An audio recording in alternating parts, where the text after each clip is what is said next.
muito bem-vinda, muito bem-vindo, você que está aí nos assistindo.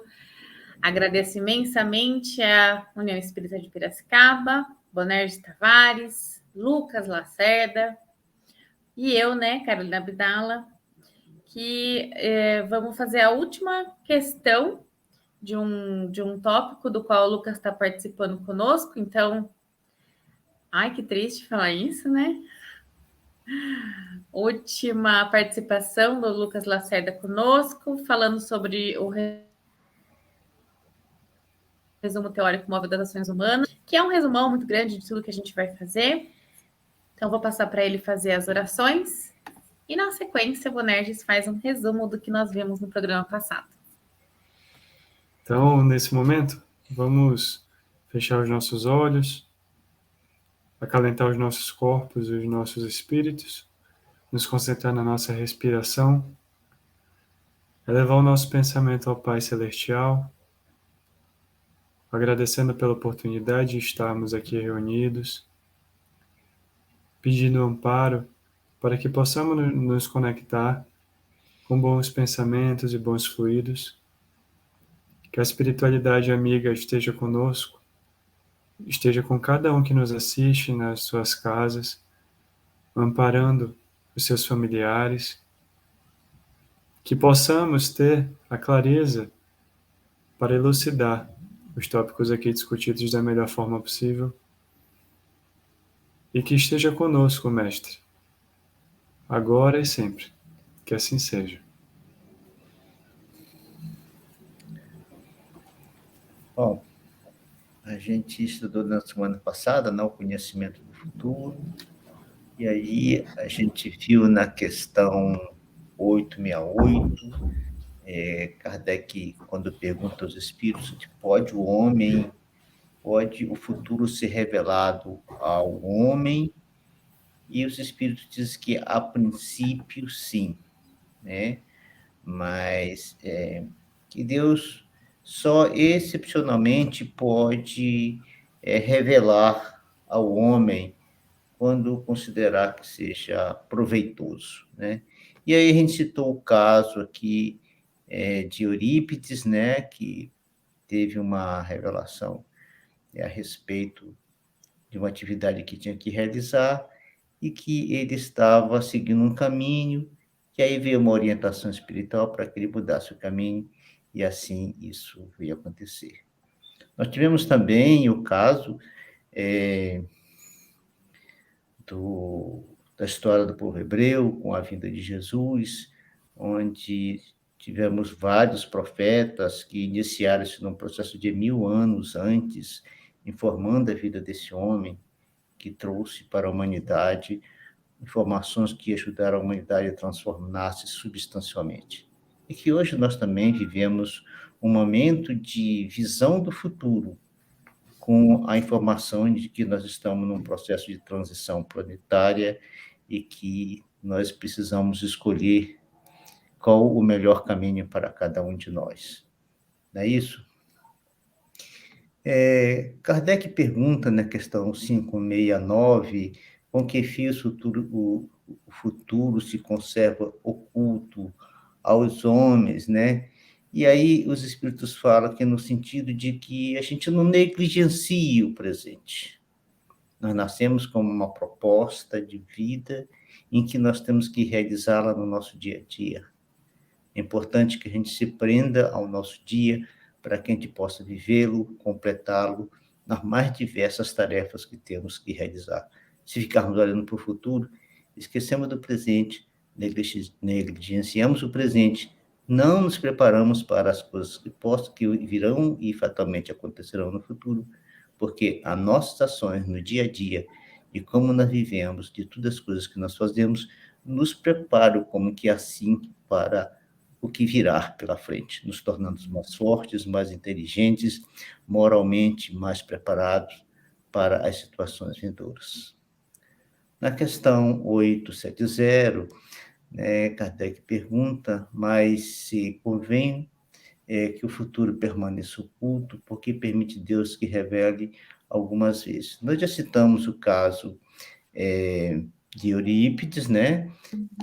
ocorre nessa situação, mas também essa situação, além de ser uma revelação, ela pode acontecer como prova, e os Espíritos nos dão um exemplo maravilhoso no que diz respeito a essa situação, pois que eles citam um exemplo de alguém que possa receber uma herança de recursos materiais que não possui e que passaria a ter esses recursos. Essa situação, dependendo do valor moral da pessoa, pode desencadear uma série de sentimentos que venham a revelar o seu verdadeiro estado emocional, o seu verdadeiro estado moral, com o desejo de possuir a riqueza para gozar essa riqueza, ou com um pensamento mais construtivo, visando a prática do bem, o desenvolvimento do amor, o auxílio aos mais necessitados, e assim sucessivamente. Não é isso? Mas essa situação pode não acontecer. De novo, vem a prova para os dois. Aquele que desejou a riqueza para seu próprio deleite pode ficar decepcionado, e isso levá-lo a reclamações, a desdizer a Deus e outras coisas nesse sentido. Já aquele que não desejava os bens materiais, agradece a Deus por saber a dificuldade dessa prova e considerar que a forma que está é melhor para si do que ter que enfrentar uma prova tão difícil como a prova da riqueza.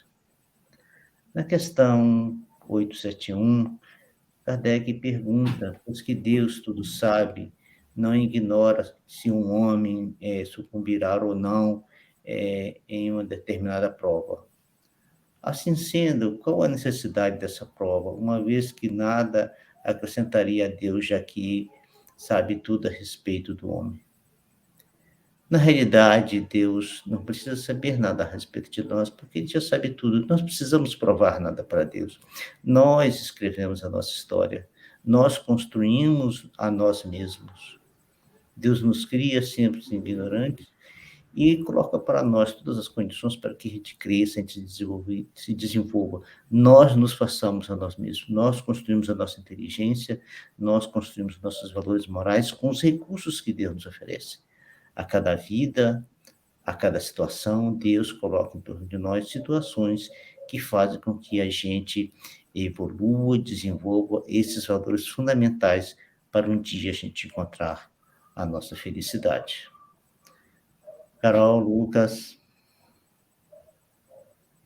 Muito bem, vamos então à leitura da única questão de hoje, mas uma questão extensa.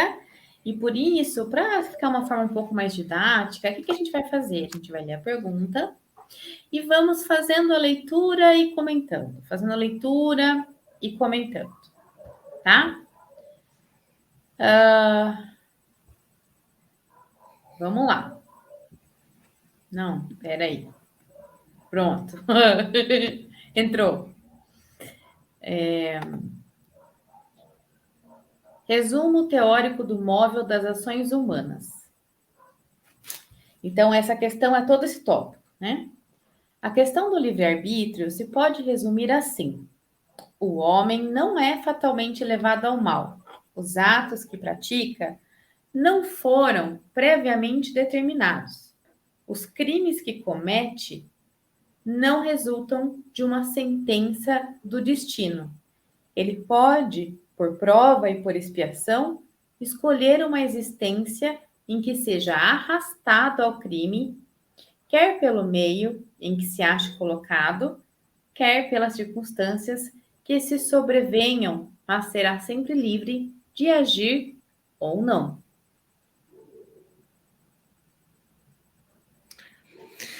Quer começar, Lucas?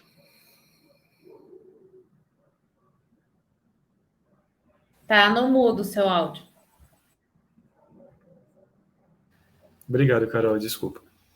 Muito interessante que ele já começa a abordagem da pergunta, já dando a resposta, dando a ênfase no nosso livre-arbítrio, na lei da ação e da reação.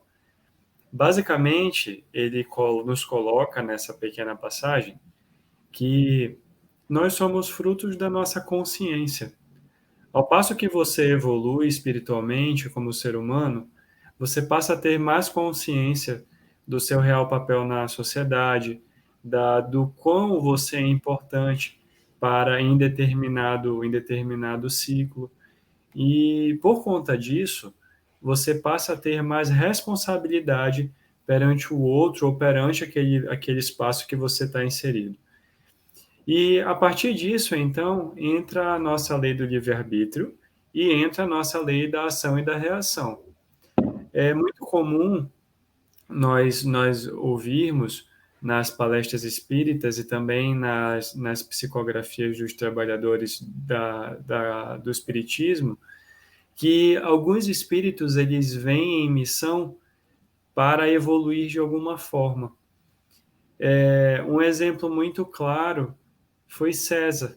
César, no período da Roma, no período da Roma antiga, ele tinha como missão ser um excelente orador e, de alguma forma, trazer benefícios para aquela população. E foi totalmente o contrário, porque o poder sucumbiu para a cabeça dele.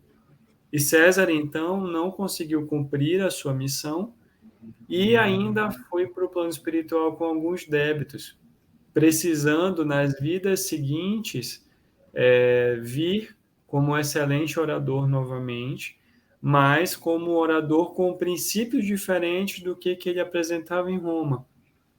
Então, vejamos que esta percepção da lei da ação e da reação, ela é reflexo do nosso nível de consciência. E é exatamente isso que ele coloca em relação aos crimes, em relação aos assassinatos. Você não traz consigo já a missão de realizar o ato. Você é colocado à prova. E a partir da sua consciência, a partir do seu aperfeiçoamento moral, você vai ter, então, como lidar com esta prova. Se você vai cometer o ato ou se você não vai cometer o ato. Aí. Ele começa falando sobre o livre-arbítrio, né? E aí ele coloca outras questões. Quer que eu continue lendo, Bonerges? Não, eu gostaria de falar alguma coisinha aqui, né? Fale Veja, uma coisinha. uma questão do livre-arbítrio é muito simples, né? Dentro do ensinamento espírita para nós, né? Nos colocando que nós não somos levados fatalmente ao mal, né? Não temos que fatalmente fazer o mal. Esses atos que nós praticamos não estão predeterminados. Os crimes, a gente escolhe, se a gente quiser fazer. É nisso que se aplica o livre-arbítrio humano. E esse livre-arbítrio humano, ele é parcial, porque existem certas situações da vida que você terá que viver. Não tem como você escolher não viver certas situações, porque você já fez essa escolha no mundo espiritual. Lá no mundo espiritual, o teu livre-arbítrio é pleno. No mundo material, como homem, o livre-arbítrio nosso, ele é relativo. Ele é relativo ao que nós escolhemos no mundo espiritual. Então, seja numa situação de prova ou de expiação que a gente escolheu para viver, digamos, seja no sentido de um ambiente em que se comete o crime, a gente escolheu para viver aquele ambiente. Então, cabe a nós escolher aliar-se ao crime ou não aliar-se ao crime. Nós não viemos para esse ambiente sem recursos para resistir a ele. Viemos com recursos para resistir, mas cabe ao nosso desejo, aquilo que mais bate forte em nosso coração, a gente realizar o nosso caminho. Praticar o bem ou praticar o mal.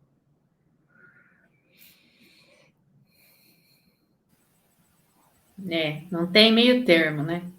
Não tem. Aliás, não existe meio termo entre o bem e o mal. Não fazer o bem já é fazer o mal. É difícil a gente aceitar isso. Às vezes as pessoas dizem assim, mas eu não faço mal para ninguém. Mas também não faz o bem, então já é praticar o mal. Acho que eu vou adotar esse formato aqui no vídeo, que a gente consegue fazer a leitura, né? Eu vou ler o que está em azulzinho, e aí depois a gente vai seguindo, tá?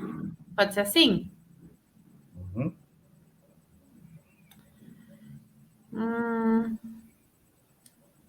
Assim, o livre-arbítrio existe para ele quando, no estado de espírito, ao fazer a escolha da existência das provas e como encarnado, na faculdade de ceder ou de resistir aos arrastamentos a que todos nos temos voluntariamente submetido, cabe à educação combater essas más tendências. Falo ultimamente quando se basear no estudo aprofundado da natureza moral do homem. Pelo conhecimento das leis que regem essa natureza moral, chegar-se a modificá-la como se modifica a inteligência pela instrução e o temperamento pela higiene. Você quer que eu fale, Bonerges, ou você fala? Não, Lucas, por favor, pode falar. Posso? Tá bom.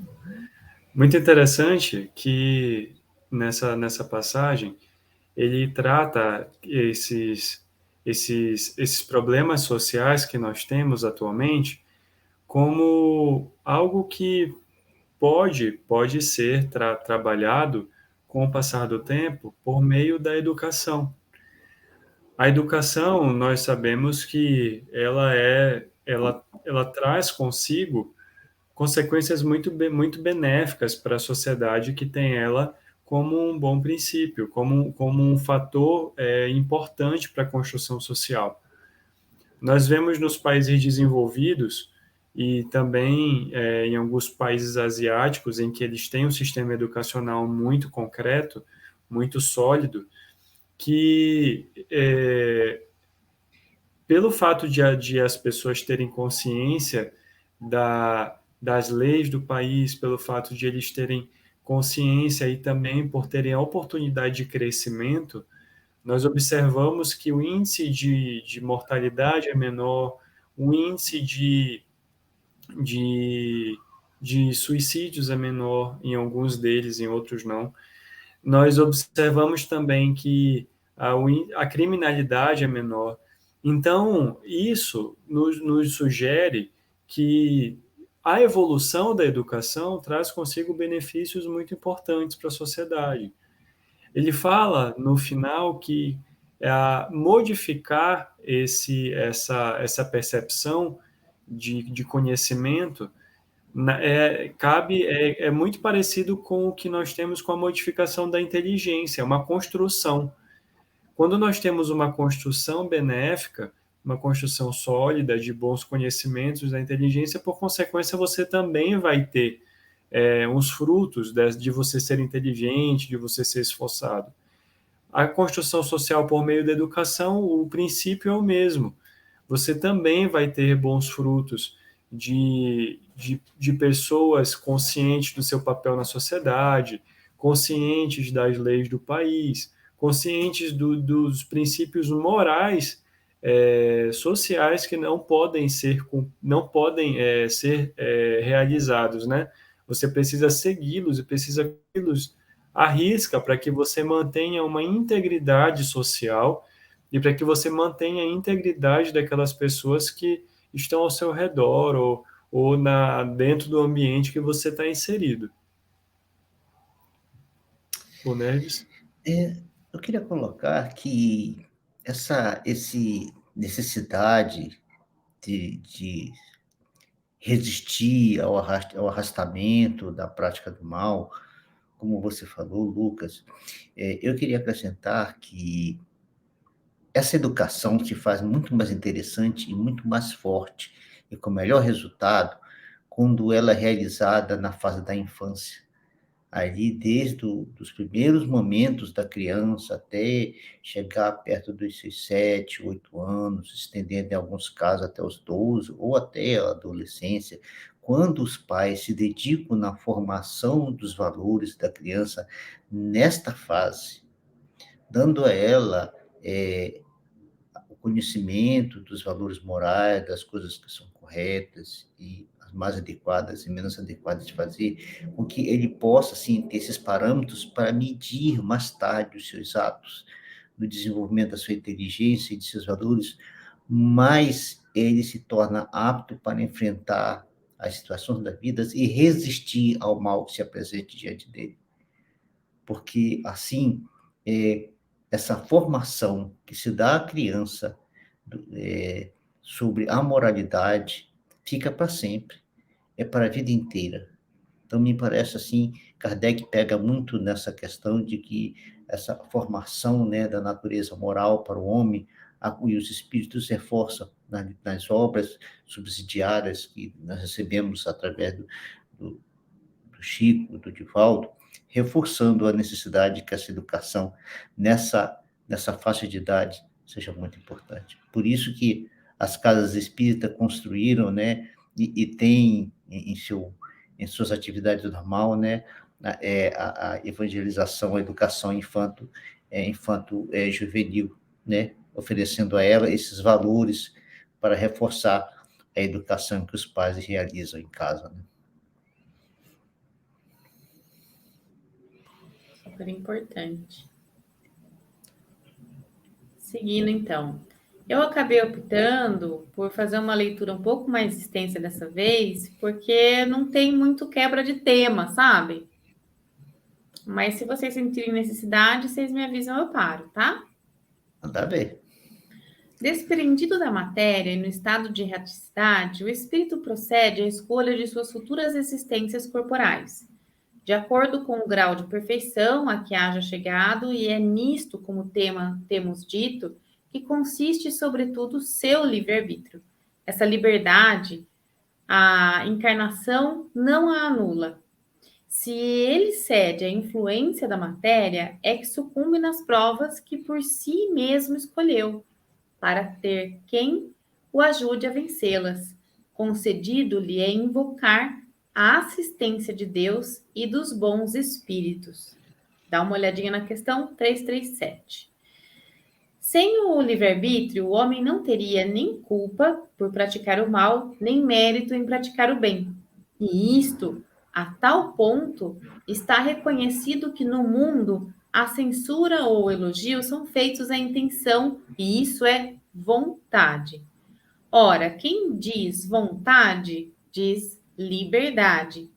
Nenhuma desculpa, portanto, o homem buscar para o seu. Nenhuma desculpa poderá, portanto, o homem buscar para os seus delitos na sua organização física, sem abdicar da razão e da sua condição de ser humano para se equiparar ao bruto. Se for assim, quanto ao mal, assim não poderia deixar de ser relativamente ao bem. Mas quando o homem pratica o bem, tem grande cuidado de averbar o fato à sua conta, como mérito, e não cogita de por ele gratificar os seus órgãos, o que prova que, por instinto, não renuncia, malgrado a opinião de alguns sistemáticos, ao mais belo privilégio de sua espécie, a liberdade de pensar.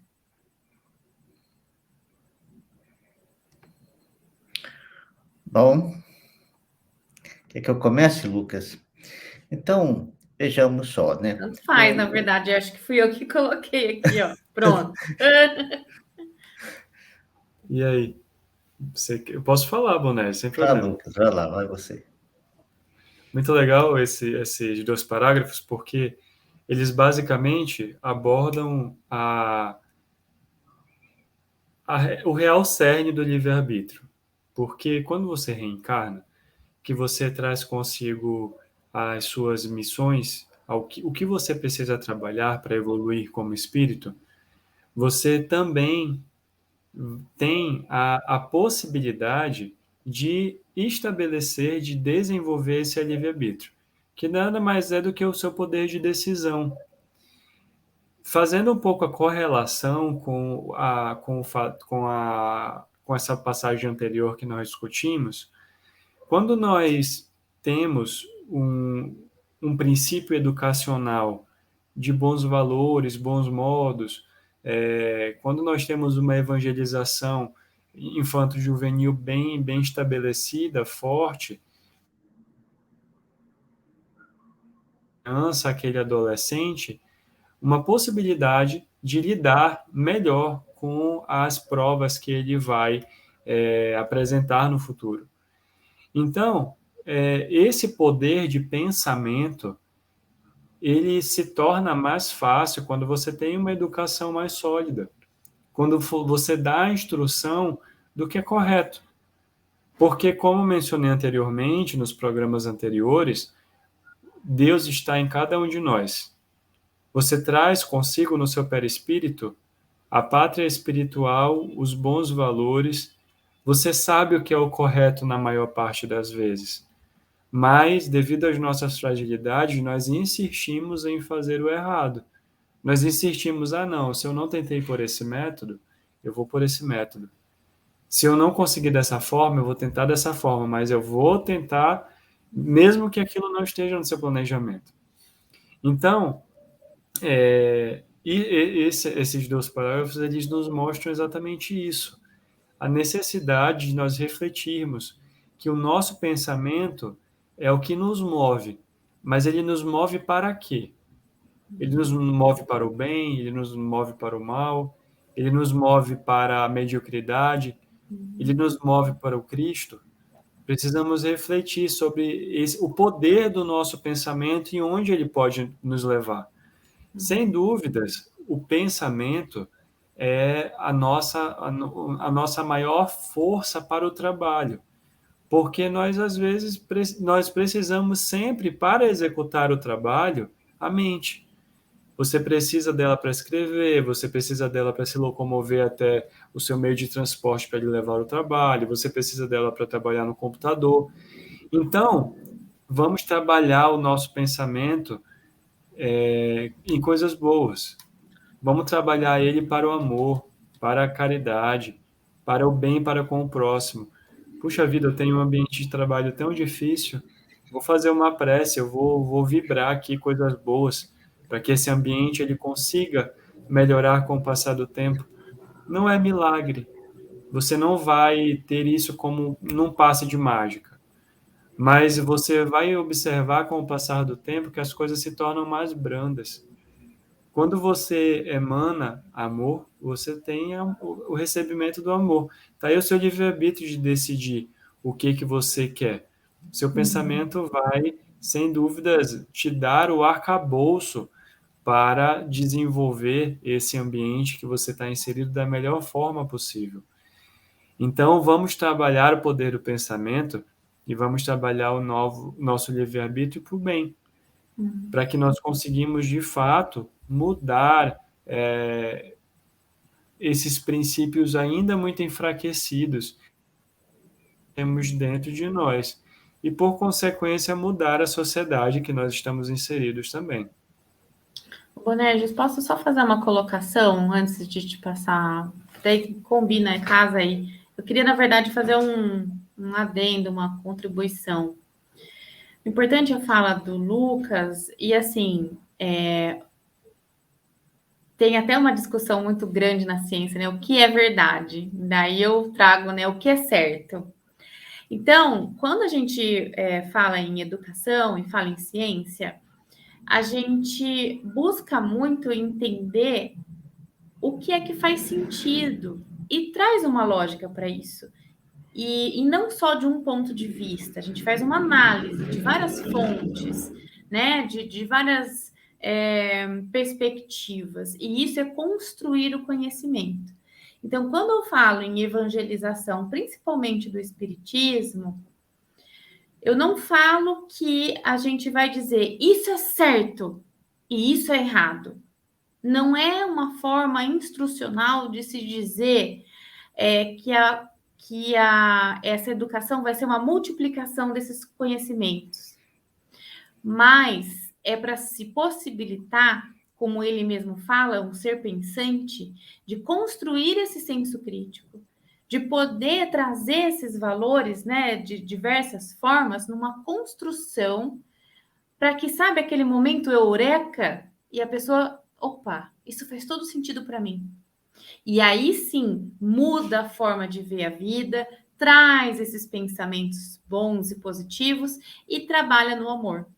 porque é a consequência de tudo isso. Então, é importante só a gente poder pensar que quando a gente fala em espiritismo e a gente fala em educação do espírito, é uma construção, não é uma multiplicação. Bom, no que diz respeito ao que é certo, espiritismo é o bem. O bem é o certo, porque o bem é a proposta divina. Não, mas é Né? que eu falo que às vezes fica aquele negócio assim, ó. Ai, mas isso aqui é o bem ou isso aqui é o bem? Sabe? O bem, Quando a, bem é o quando a bem. pessoa tem isso construído, uma lógica, isso faz sentido, trabalha no seu coração, é nessa questão, entendeu? Mas veja, na criança não se vai dizer o que é certo, o que é errado. Para a criança, a gente vai mostrar os valores para que ela faça as escolhas, para que ela aprenda isso, né? A evangelização infanto-juvenil, se ela tiver essa característica de dizer, afirmar para a criança o que é bem, não está permitindo que ela desenvolva o seu livre-arbítrio. É necessário mostrar para ela ensinamentos, caminhos, e que a criança, no diálogo com os professores, no diálogo com as outras crianças, desenvolva esse bem. Porque o exemplo do professor vai falar muito forte no coração e na mente daquela criança. Um Como exemplo, ela as é tratada, experiências. Uhum. como é que ela é tratada na casa espírita, qual que é o ambiente que é oferecido para ela. Né? Se o ambiente oferecido para ela é um ambiente que não é o ambiente mais bem trabalhado da casa espírita, fica como uma coisa secundária para ela. É importante que a gente procure trabalhar os melhores ambientes para a criança e que coloque para ela os ensinamentos para que ela, na vivência, descubra o que é bem e o que não é bom. Não é isso? Bom, voltando aqui à nossa questão, eu me lembrei de um texto que está no Evangelho segundo o Espiritismo, em que Kardec elabora um pensamento e que ele diz seguinte coisa, ele diz que as dificuldades da vida, as lutas da vida, elas são elaboradas em dois sentidos para aqueles que encarnam ainda na planeta Terra. Para aqueles espíritos mais primários, com menor percepção da realidade divina, as provas são uma forma de despertamento para ele. Para aqueles que já são capazes de escolher a sua própria forma, é uma forma dele avançar para o futuro. Veja, você tem capacidade de escolha, você está mirando o teu futuro. Você não tem capacidade de escolha ainda adequada, você está numa condição de despertar para que mais tarde você consiga olhar para o futuro. Assim que quando os espíritos colocam para nós aqui sobre a questão do livre-arbítrio, que o fato de a gente estar encarnado não anula essas questões, né? Não há uma anulação pelo fato de eu ter encarnado, por o fato de eu não lembrar. Eu tenho o direito à escolha e eu vou escolher.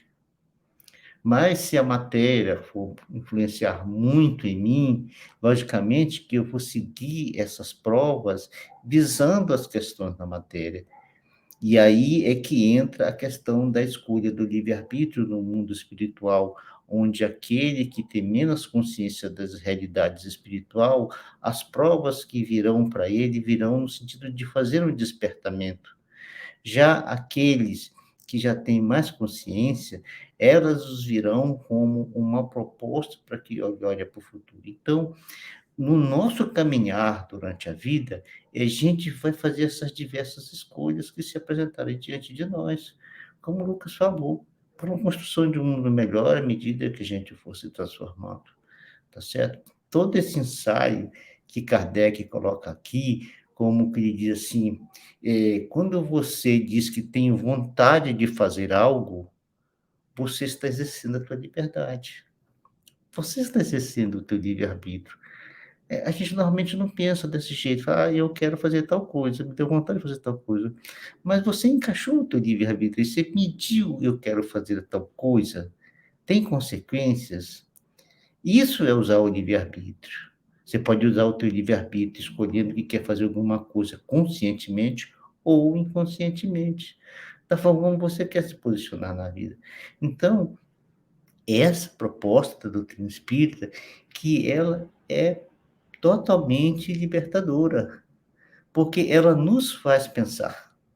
Acima de tudo, nos faz pensar na vida, em toda ela e no nosso dia a dia, que no fundo é aquilo que o Lucas falou.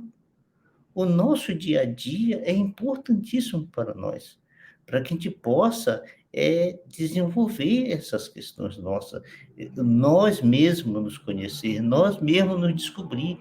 É fundamental que a gente se descubra, usando o nosso livre-arbítrio.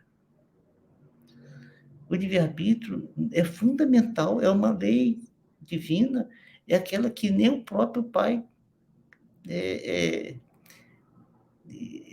usa sobre nós. Ele não deixa que nós percamos o nosso livre-arbítrio. Existe uma passagem sobre livre-arbítrio no livro O Brasil, Coração do Mundo, Pátria do Evangelho, num diálogo de Jesus com Ismael, simplesmente lindo.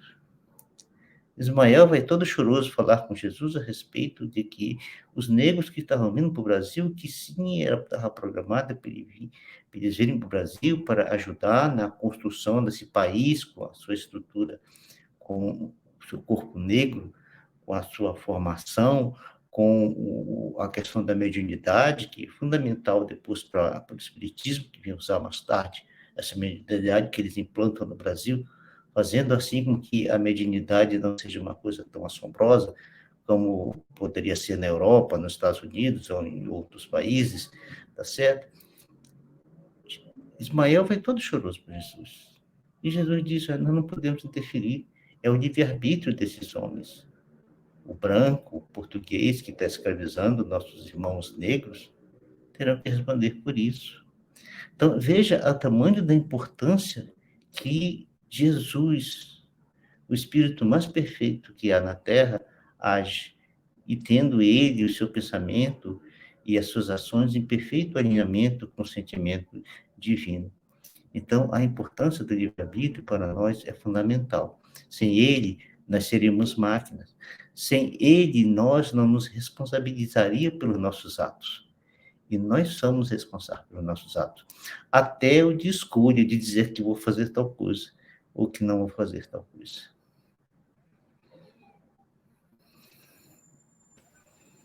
Bonerges, estava eu aqui com o Lucas conversando no chat, né? Nos bastidores. Uhum.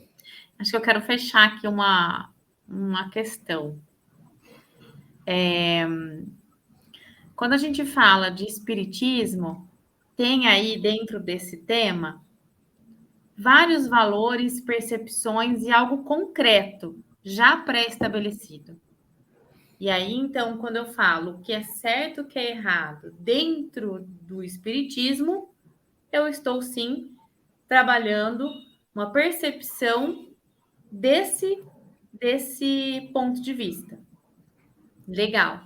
Agora, quando eu falo para a criança o que é certo e o que é errado, do meu ponto de vista, ou de uma forma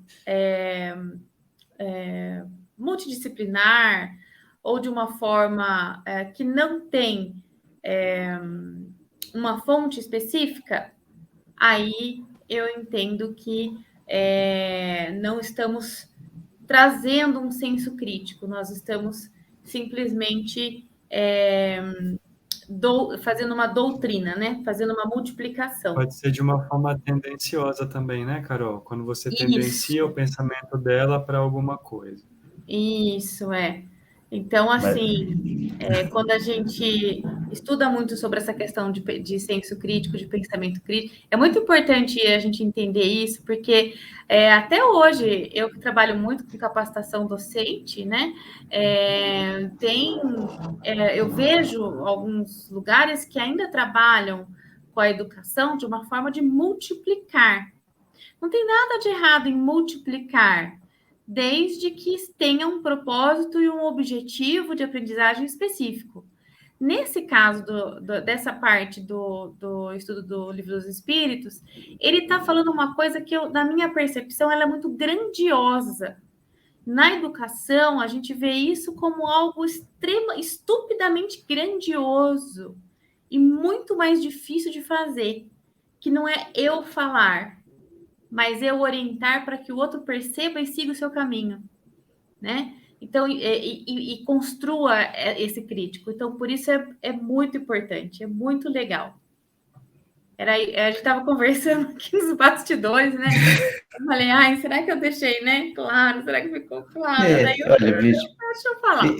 eu não sou educador e nem sou pedagogo, mas veja, a doutrina espírita é uma proposta para a humanidade, é uma proposta espiritual. O ensinamento formal no planeta é uma proposta materialista. Ela não insere o espiritual, tá certo? Quando o Kardec, tendo como base aquilo que ele viveu em Yverdon, tá certo? Que traz para nós e que cabe à educação que combate as más tendências. É essa educação que o Espiritismo tem que oferecer para a criança. Para que a criança possa avaliar essas más tendências. Tá certo? Para que no diálogo, na relação com as outras crianças, ela possa descobrir-se nesse sentido. Tá certo? Lógico que entra um pouco de doutrinação, entra um pouco de evangelho, tem que entrar. É importante que entre, mas sempre na visão espiritual. Aí não pode ter o pensar do professor. O professor tem que ser fiel aos fundamentos da doutrina espírita. Aquilo que o Espiritismo nos oferece, aquilo que Kardec nos coloca. Sabe, o Evangelho segundo o Espiritismo é rico nesse sentido, de nos dizer como agir em relação ao outro e à criança, né? Então, é nesse sentido que eu acho que deve se portar, deve ser o fundamento do ensino espírita, uma linguagem adequada à criança, né? Tá certo? É isso que eu acho que a gente tem que fazer. Não sei se, não posso afirmar nem que sim, e nem dizer que não, se o formato da educação formal, com objetivo materialista que os governos oferecem para os seus cidadãos, deve ser inserido na casa espírita. Isso é uma coisa para se estudar, para se analisar com mais calma, né? E ver até onde vai, porque lá nós não ensinamos português, lá não ensinamos as matérias formais, nós vamos falar lá de espiritualidade, vamos falar de imortalidade para eles, vamos falar de Deus, né? Nesse sentido que é o ensinamento da casa espírita para a criança, né? Do acolher essa criança, que às vezes vem carente para a casa espírita. Esse é o trabalho que se deve realizar. E oferecer para elas espaços onde elas podem fazer coisas que normalmente outros ambientes não fazem, né? Então, é importante esse tipo de coisa, sem deixar de falar os valores espirituais.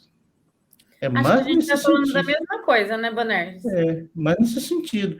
Falar dos valores espirituais para crianças. As crianças são muito inteligentes. São os espíritos que estão renascendo agora com uma outra bagagem. Da mesma forma como nós, quando éramos crianças, surpreendíamos os nossos pais com a forma, com uma das coisas que a gente falava para eles, as crianças hoje surpreendem a nós. Então, cabe a nós, na linguagem adequada, no formato adequado, falar para a criança sobre seus valores espirituais, não relegando o outro. Porque não há tempo na casa espírita para você fazer as duas coisas. Há tempo para você fazer uma coisa só. E fazer bem feito, sem agredir, sem dizer o que é certo e o que é errado. A criança vai escolher, ela vai descobrir quando você fala dos valores espirituais para ela. Né? Quando você fala de mortalidade, quando se fala da necessidade da relação boa com os pais, com os parentes, os irmãozinhos, com as outras crianças, né? Eu acho que nesse sentido a gente está contribuindo com a criança. E aí a educação dos pais em casa, espíritas, e junto com o ensinamento formal, ajuda na construção dessa nova personalidade, desse novo ser, que terá longos anos pelo planeta para desenvolver-se, né? Nos esforçamos por fazer desse jeito. Lógico que sempre há correções, sempre há o que melhorar. E quando mais surgirem propostas, metodologias, conhecimentos que venham a contribuir nesse aprendizado, é importantíssimo que a gente adote. Hoje, agora, por exemplo, está se pensando em novas salas, sair do tradicional, ter salas mais arejadas para crianças, lugares onde elas possam pintar, puff, onde elas possam deitar e sentar, ambientes com outras características do que era ter bem pouco, como se era quase que era uma sala de aula.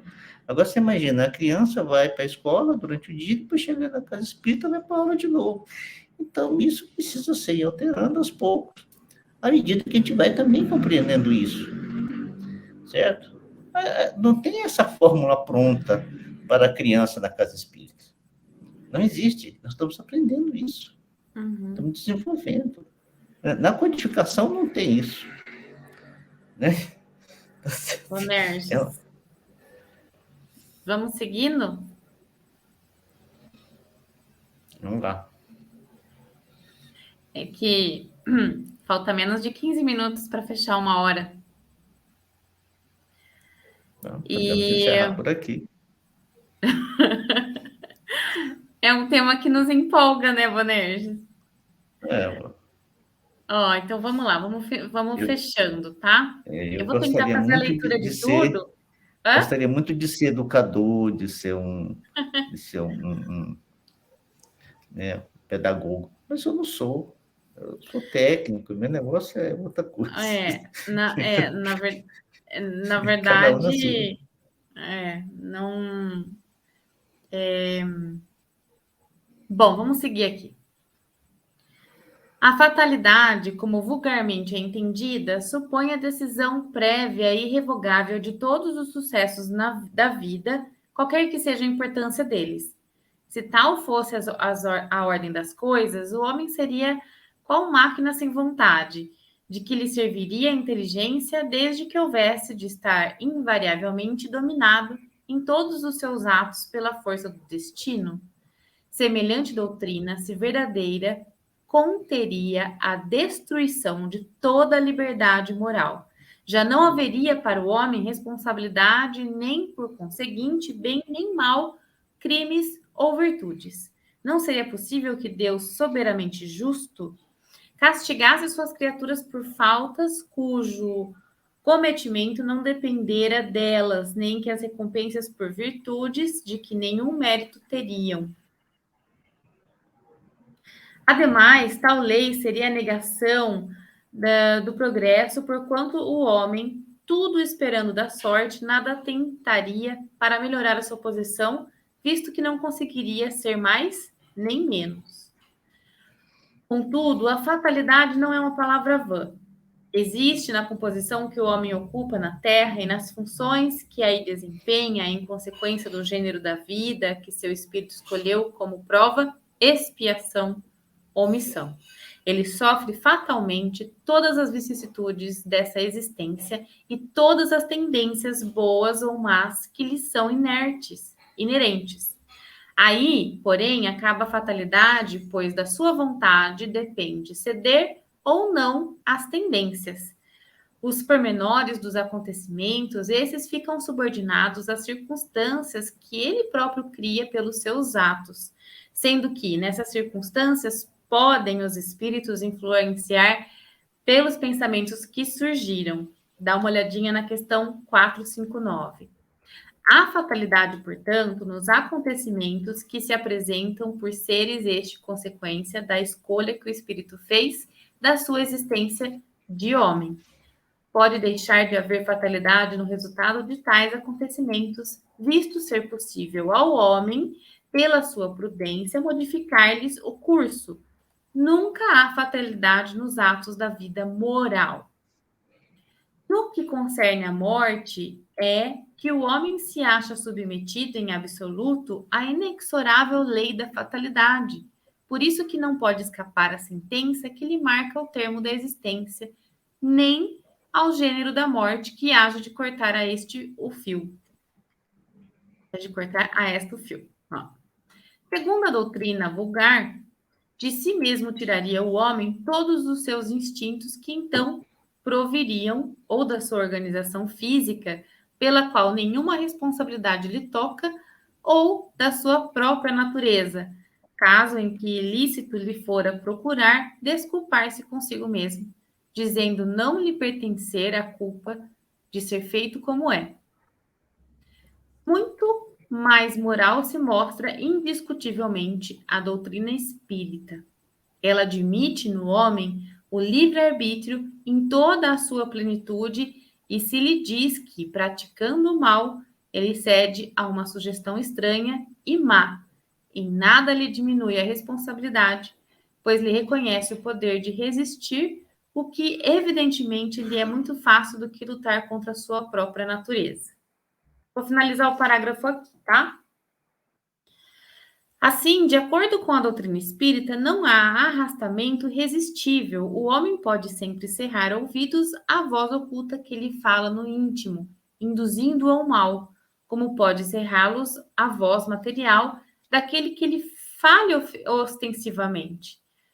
Pode, pela ação da sua vontade, pedindo a Deus a força necessária e reclamando, para tal fim, a existência dos bons espíritos. Foi o que Jesus nos ensinou por meio de uma sublime prece, que é a oração dominical, quando manda que digamos, não nos deixe sucumbir à tentação, mas livrai-nos do mal. Bonerges, Lucas. Muito bom esse parágrafo, porque ele trata da fatalidade de uma forma bem completa, né?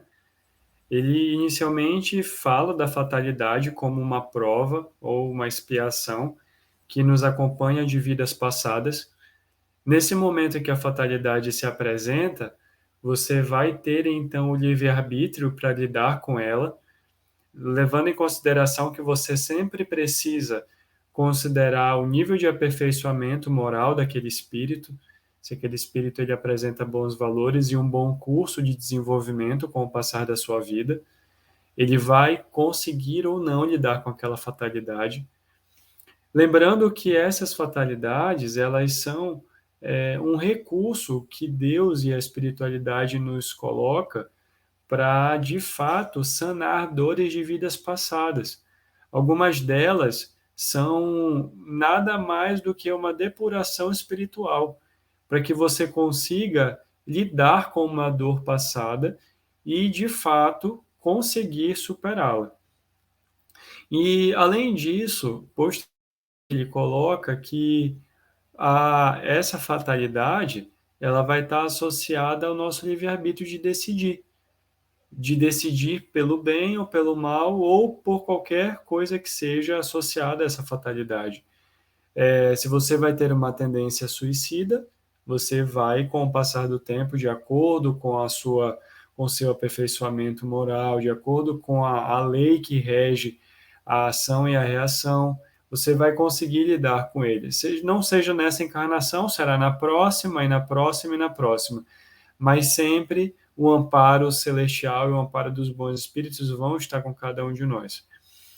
Além disso, ele coloca que nós muitas das vezes nos privamos, muitas das vezes não, nós nos privamos do fato da lembrança das vidas passadas, exatamente para que nós não coloquemos a culpa em ninguém.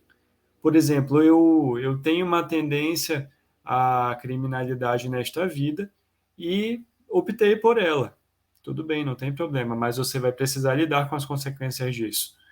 Então, ele coloca muito bem que você não vai estabelecer culpados para isso, porque você vai precisar se autoculpar. Você vai precisar lidar com as consequências com as ações das suas reações. Então, ele aborda de forma muito, muito completa todo esse entrelace de vida espiritual passada, de prova e expiação, de fatalidade, e a lei da ação e da reação, e a necessidade do nosso aperfeiçoamento moral para que nós consigamos lidar com tudo isso.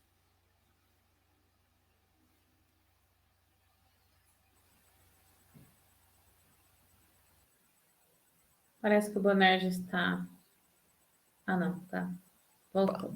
No que diz respeito à fatalidade, realmente, são aquelas coisas que precisam acontecer nas nossas vidas para que a gente ou corrija coisas que nós temos sempre fracassado em função de algumas deficiências nossas, de saber como fazer, de saber como agir, ou que nós nos habituamos a fazer de forma equivocada.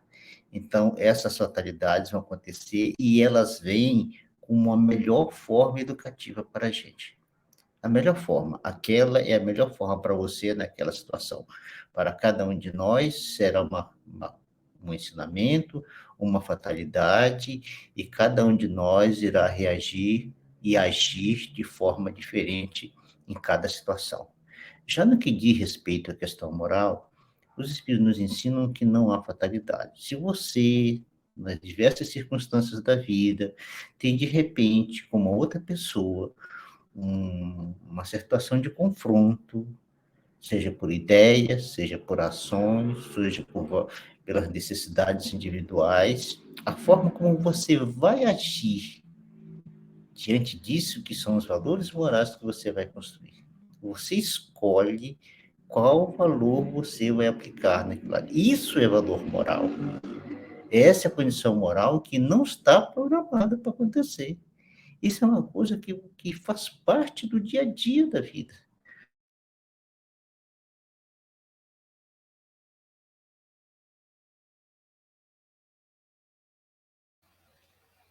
Bonerges travou, Carol? Travou. Mas eu acho que deu para entender bem essa questão. Vamos seguindo? Vamos sim. Então, vamos lá.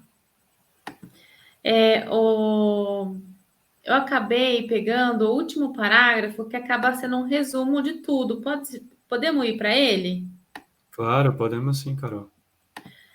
Todos os espíritos, mais ou menos bons, quando encarnados, constituem a espécie humana, como o nosso mundo é um dos menos adiantados, nele se conta maior número de espíritos maus do que de bons. Tal a razão porque aí vemos tanta perversidade.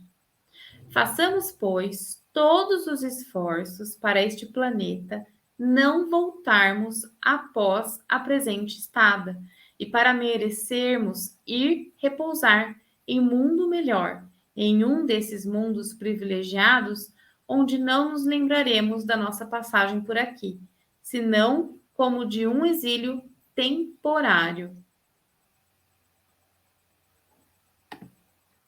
Então, o trabalho que nós realizamos nessa encarnação nada mais é do que lidar com os problemas passados. Quando ele coloca essa necessidade de nós observarmos e também de nós lidarmos com esses problemas que futuramente nós olharemos para trás e viremos como exílio, nós também teremos a consciência de que eles foram necessários para o nosso aperfeiçoamento e também nos trouxeram ensinamentos muito valiosos, que nós só estaremos naquela condição, num planeta mais elevado, por conta dessa passagem que nós tivemos aqui. Então, uma coisa não se dissocia da outra. Sem dúvidas, é um enriquecimento e um crescimento necessário para o nosso espírito, para que nós consigamos, de fato, ir para a condição de espírito de luz e de superior. Isso aí. Bonerges, nós já lemos a questão e o Lucas comentou. Quer fazer um fechamento para nós? Não, eu só encerrar minha fala para dizer do que diz respeito aos valores morais, né? Essas questões somos nós que nos manifestamos com aquilo que nós construímos. E para isso que nós estamos na nossa inteligência, para discernir o que devemos fazer. Os valores morais dão luz para a nossa inteligência. Então, diante dos conflitos, nós poderemos agir de forma bem educada e cristã, ou sermos alguém que usa com brutalidade, com violência, né? Usando uma linguagem não muito recomendada e criando inimizade com as pessoas, criando dissensões, e aí, né, não aprendeu nada, né? Realmente demonstra que a gente não aprendeu nada. Então, é importante a gente considerar isso. Às vezes, a gente entra em conflito com outras pessoas e acha que aquilo é coisa programada para nós, não é não. São as oportunidades normais da vida para que a gente se apresente. Diga como é que nós estamos e como é que nós queremos agir no próximo conflito que vai surgir. Porque a gente cresce num, aparece outro, aparece outro, até o fim. Isso aí. Lucas, muito obrigado pela sua participação, que a gente possa fazer outros projetos juntos, né? E é isso. Muito obrigada a você que está aí nos assistindo. Até semana que vem. Quer falar, fazer um fechamento, Lucas? Antes de Eu passar queria para o agradecer pela Bonerges? oportunidade de estar aqui com vocês, dizer que o presente é todo meu, por todo o aprendizado e por tudo que eu tive a oportunidade de refletir, estudando esses tópicos que nós tivemos nessas últimas semanas. Então, eu é que agradeço, contem comigo sempre e vamos à frente que tem muito trabalho por aí, Carol. E aí, Bonerges? Então, vamos lá, vamos encerrar nosso trabalho com uma oração, botando todos nós, os nossos sentimentos e nosso pensamento a Jesus, o nosso mestre querido, nosso irmão mais velho, aquele que sabe tudo aquilo que nós não sabemos e por isso ele dirige as nossas vidas. Agradecer, Jesus, por tudo que tu tens colocado diante de nós desde todos os tempos e continua ainda hoje cuidando de nós, cada um de nós.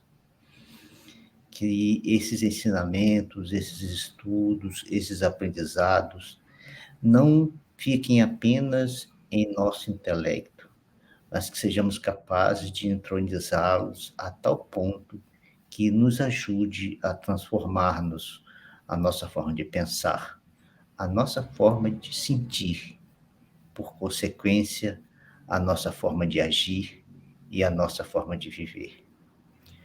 Pedimos a Ti, Mestre querido, que Tu não nos deixes só diante dos desafios que se apresentem para nossas vidas em função desse novo conhecimento. Nos ajuda a superar nossas fraquezas e que possamos seguir sempre em frente. Na certeza de que contaremos com a Tua ajuda, nós te agradecemos desde já e somos a Ti imensamente gratos, Senhor, por todo sempre. Que assim seja. Que assim seja.